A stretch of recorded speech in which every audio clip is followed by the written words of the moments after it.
arrived at our first campsite for the trip just above Indian Valley Reservoir a little late, around 7 o'clock. We got set up and had a quick camp dinner of instant rice, fried eggs, and spam, then settled in for what we hoped to be a quiet night. Instead, we spent the night listening to generators, music, and just generally loud neighbors who seemed to have discovered flashlights for the first time.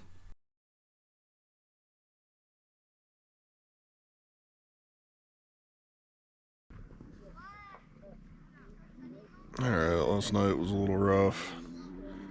Had 2 sleeping pads go down, not holding air, so basically slept on the ground on top of my sleeping bag under my jacket. On top of that, everybody was up running generators till about 11:30 last night, so I want to recommend the spot. What? What? Doing what? You should slurp my sneeze with a straw. Fucking disgusting.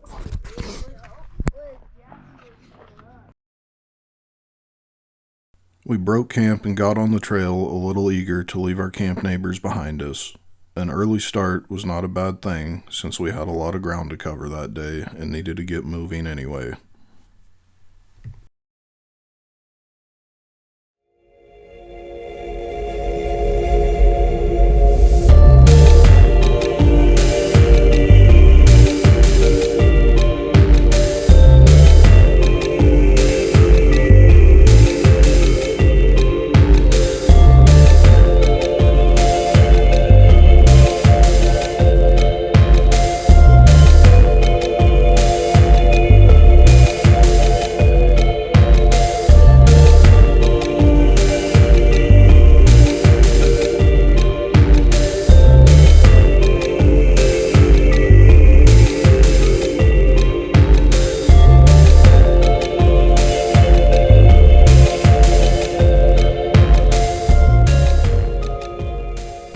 We stopped at the peak of the road we had followed up the ridge that morning to stretch our legs and take in some views. After a brief match of pine cone, we loaded up and pushed on along the ridge above the lake.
After climbing up to about 3,500 feet in elevation to circle the reservoir, we dropped back down to around 1,500 feet and into a canyon to follow the river northwest and head into the Mendocino National Forest.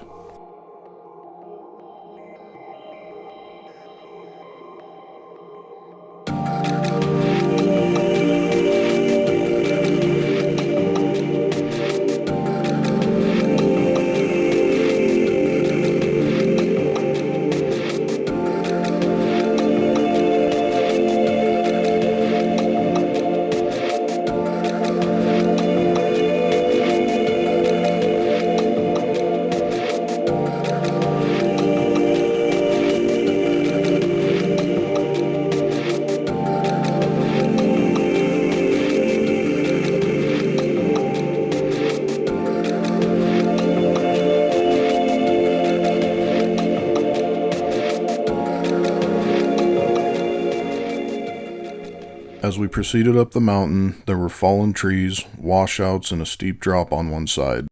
All my focus was on the road and my family following in the Dodge, so I put down the camera until we made it to more hospitable road conditions.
We knew there was a chance of rain and had come prepared for wet weather. Sure enough, as we climbed into the clouds, it got wet and windy. What we had not prepared for was our route being closed. It was late in the afternoon, and instead of getting caught on the mountain without camp set up, we headed back down out of the clouds, opting not to try alternate routes. Sometimes you just have to know when to throw in the towel.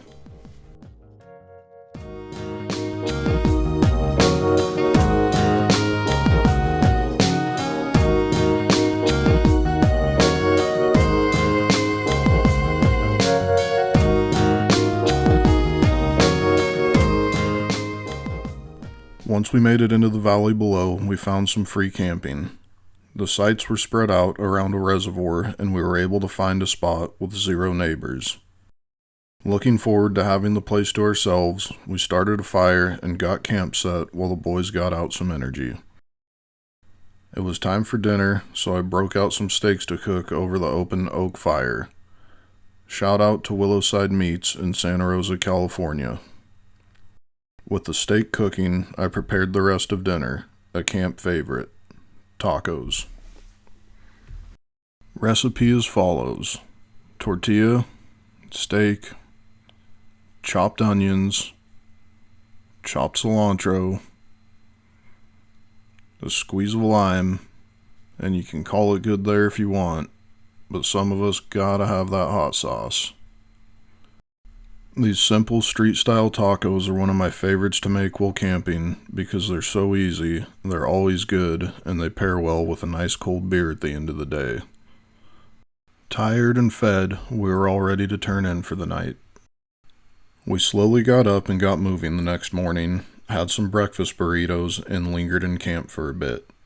We were in no hurry and took our time breaking camp before hitting pavement and heading towards Maxwell and eventually picking up the interstate.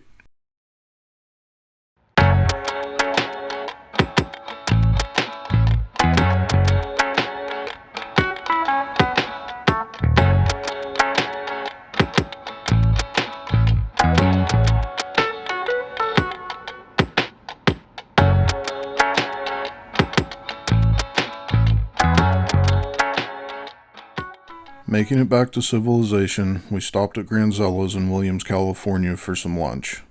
Back on the highway, we passed the turn to Indian Valley Reservoir where our adventure had began. It didn't go quite to plan, but not all journeys do. Please drop a comment, hit that like button, and subscribe to see the next adventure. Thanks for watching.